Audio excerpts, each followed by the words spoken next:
I just think I'm seeing the floor a lot better than I was in my younger years, or previously before we had the team that we have now. There's a lot more spacing, understanding where teams are coming from to double team or come over and help, and just watching a lot of film.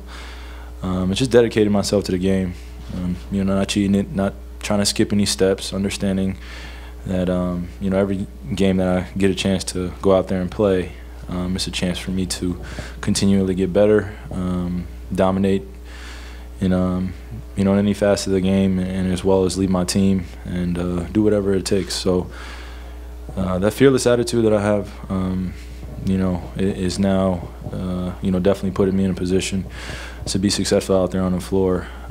But none of that happens without the teammates that I have, and the unbelievable selflessness that they have.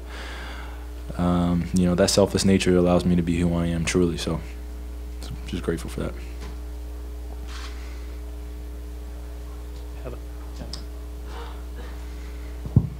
Julian from the Globe. I was just curious, the move that you put on Crowder in the third quarter, the spin into the step back, can you describe how you put that sequence together, and just where does that come from?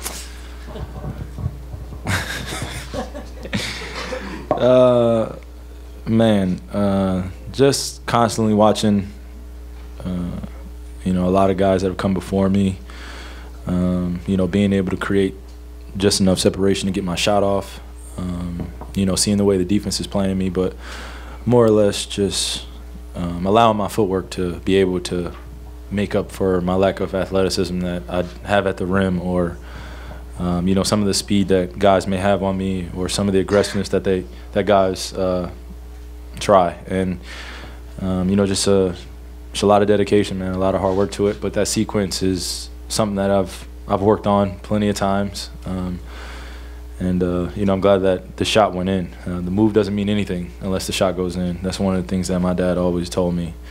You could have a $5 million move, but if you have a 1 cent finish, then who cares? So the importance is utilizing the moves at the right time, and just seeing the weak side action, and just having your head on a swivel and just being complete, especially in those situations. Down front. Mike Petralia, WEEI here in Boston. Kyrie, you talked a lot about, after Game 4, about the why that this team has, the purpose that you guys have. And I'm wondering, from the point where you were down 10 points at halftime of Game 10 to any point tonight during the game when you were running away, I was wondering in your mind how all of that changed so quickly. Well, in Game 3, I knew that if we kept it within 10, a surge was going to happen. I wasn't sure when, but I knew that, I had to make the conscious choice to really lead our guys, understanding the situation that we were in, and just telling, myself before I told the guys about our why, which is trying to make it back to the finals. We cannot come back to Boston 2-2. That's one thing that can't happen for us. We cannot come back here 2-2 and then we're on an even playing field. So the importance and the magnitude of that moment was definitely captured by my teammates and myself. And you look back on it, and it definitely helped us grow as a team and mature. So that's something that we needed ultimately to lose Game 3 in the fashion that we did, in the way that Boston challenged us continuously. We needed all that to propel us to this moment. And there are more moments to come where we'll be tested, especially on the West Coast playing against a great team like the Warriors. So it was great for us. And, we're happy with, getting back to the finals, but we're definitely not satisfied where we are. Mark. Kyrie, Mark D'Amico, Celtics.com. First and foremost, congratulations on getting back to the finals. And secondly, you just touched on the challenge that the Celtics did present to you guys. Can you just speak, now that the series is over, on what takeaways you have from your opponent? Well, you have to commend them for accomplishing what they did, especially in the regular season.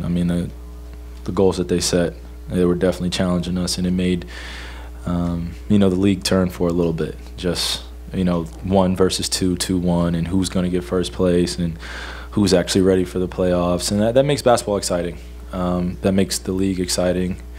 In the fashion that they were playing basketball was at such a high level, and honestly, we didn't want IT to go down, but the way that guy has played, the way he was playing, he's deserving of all the credit that he's he's gotten, and you know, as well as guys like Jay Crowder and Avery Bradley and Kelly Olynyk, and you know, just all their guys.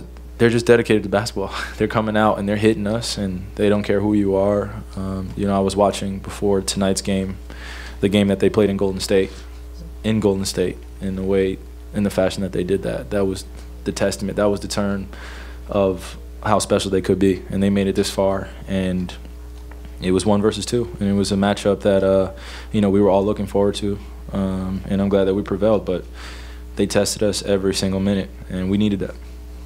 Left side. Kai, Mike Singer, USA Today. I'm wondering if this conference final title feels any different, given that you played the entire season as the Hunted, given that you won the championship last year and people are gunning for you this year. It definitely feels different. This is one that I can really put in the memory bank and and be proud of up until this point, because I've finally got to play majority of the games in the regular season and be challenged every single night. And then the final three weeks of the season, as well as round 1, was some of the toughest basketball that I had to play. So, you know, it's definitely one for the books for me up to this point. So, Last question here on the right. Jared Weiss, CLNS Media and Celtics blog. Kyrie, do you feel that you and LeBron have kind of reached a level of synergy now that you can't really be stopped anymore? Are you asking about our relationship? Oh, okay. Okay. Yeah. Okay. Well, you know, as you can see in our play, especially in his play, I mean, he's been the driving force this whole entire playoff run, and all of us have just really helped him along the way of being just the teammates that we're supposed to be. You know, especially when a guy is playing unbelievable like that. I mean, he shot 13 for 18 and had 35 points, and you know, as much you know, criticism as the guy takes, he continues to perform and continues to come back again and again and again, and that's the echo of greatness. And when you're around that, you have a choice. Either you can kind of sit back and just watch and observe, or you can pick your game up as well. And I think that synergy is coming along the way.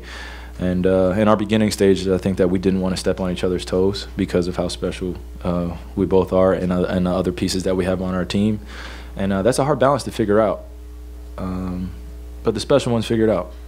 And I'm just eternally grateful to have a guy like that, as well as K-Love, Tristan, JR, all my teammates. But when you look at how this team is run and who are the driving force behind it, it has to be myself and Bron. And we understand that, and it falls on our shoulders as well as everyone else.